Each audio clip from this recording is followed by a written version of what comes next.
The Pittsburgh Steelers are walking into week 18 with a lot, and I mean a lot, to play for. But there are two things that sit high and mighty, and a lot of people are trying to make a lesser deal out of one of them than it really is. But you ask around, and it is equally as important.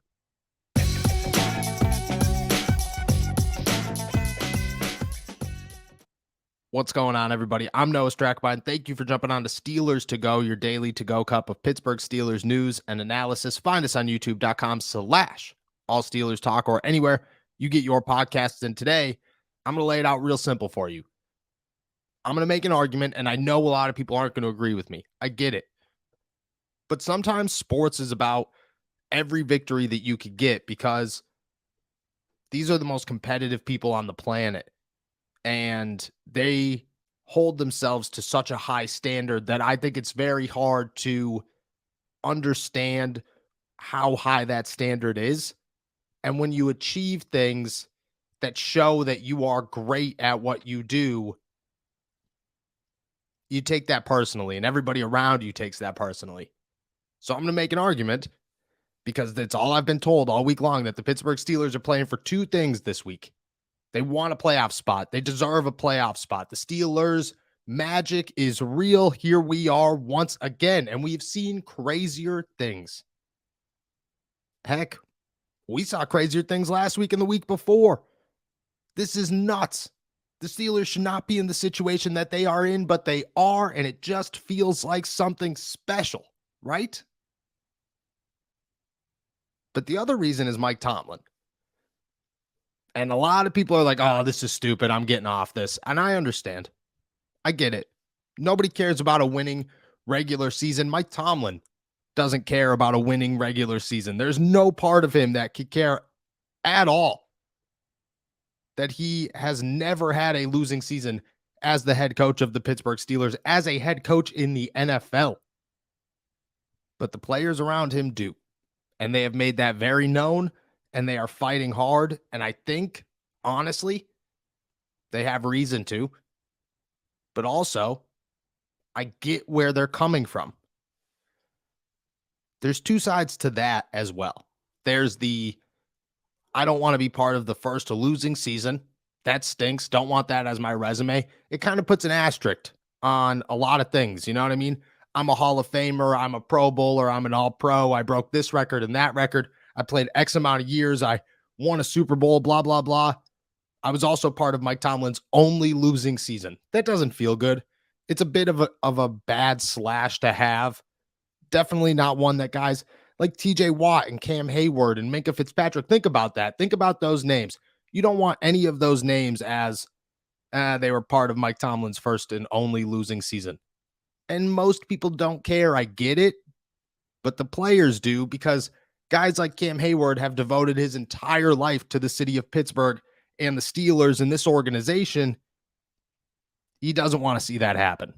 Minkah Fitzpatrick is a superstar, going to become maybe the second greatest, possibly fight for the first greatest safety of all time in Pittsburgh Steelers history. He doesn't want that on his resume. He doesn't want to be part of that team. And then TJ Watt, reigning defensive player of the year, future Hall of Famer, brother to JJ, my gosh, possibly the best defensive outside linebacker the Pittsburgh Steelers have ever seen, will go down in Steelers history, no doubt, forever. Doesn't want that on his resume. Doesn't even want to think about having that on his resume. And doing that to Mike Tomlin seems even worse to these guys. You know, I hear stories all the time about how other NFL coaches never go in the locker room, or you kind of just see them do their own thing at all times. The interaction with the players is good, but it's not great. Even names like Andy Reid, I've heard that about. And I'm not saying that's anything wrong with those coaches. They just handle business a little bit differently. But Mike Tomlin is always around and always joking and always in the locker room. And he knows every player's name because he says it and he jokes with them. I mean, heck, he was joking with the media yesterday about how we should go interview Christian Kuntz, the long snapper. Most head coaches won't talk to their long snapper. Mike Tomlin will, and he'll make jokes about him. And that's just part of who Mike Tomlin is. But that's what I'm trying to say. is that the players feel so connected with this guy that it's like disappointing family.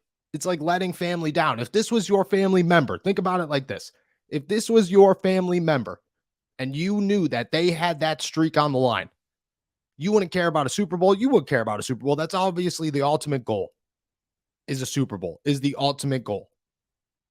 But in that moment, heading into that last game, that would be on your mind and it would weigh heavy. You would play a little bit extra because, well, you understood that even if that doesn't mean a whole ton to them, people make a big deal out of that. You understand how big of a deal that is. You're going to play a little bit harder. And I think the Steelers kind of feel that way. You know what I'm saying? Like, that's their family. This is their leader. They want to play for him. They are playing for him. And that's what I'm saying is, yes, okay, I get it. Anybody who is sitting around saying Mike Tomlin hasn't won a Super Bowl in X amount of years and hasn't won a playoff game in X amount of years, and you're just sitting there coming up with reasonable excuses why it does not matter what a regular season record is. I get it. I agree with you. I think Mike Tomlin agrees with you that winning in the regular season means nothing in the NFL. It is just a competition to see where you will sit in the playoffs. And that as a head coach, you could care less about anything at all besides winning a Super Bowl. But to those players, to the people on the sideline, they're sitting there thinking, I do not care what he thinks, man. We got to get him this record. We have to keep that alive. And I think heading into this last game, that actually helps them a lot. Do I expect them to beat the Cleveland Browns? Yeah, I do. I think this is a different Pittsburgh Steelers team than we saw the last time that they played. I mean, heck, it was week 3. Mitch Trubisky was still the starting quarterback of the Steelers. Akello Witherspoon was getting roasted by Amari Cooper. This team has changed completely. And so have the Cleveland Browns, and both in opposite directions, which favor the Steelers. So I expect them to win. But you never know because it's the AFC North. It's a hot kitchen at all times. You're going to tell me that you feel 100% confident that an upset can't happen? Cleveland's got nothing to play for. They're not sitting here with anything that they're looking to do except for ruin the Pittsburgh Steelers' day. That is rivalry in sports. And that's going to be a lot more difficult of a challenge than people may believe it is. So to have that extra motivation, to have that extra oomph for the Pittsburgh Steelers, that's needed, that's warranted, that's very helpful. The Steelers are playing for something. Robert Spillane has told me, Miles Jack has told me, Minka Fitzpatrick has told me, Deontay Johnson has told me, Pat Freiermuth has told me, Kenny Pickett has told me, everybody has said it. Yeah, we don't want to be part of that. That's not part of us. And I think that's true. You know what I'm saying?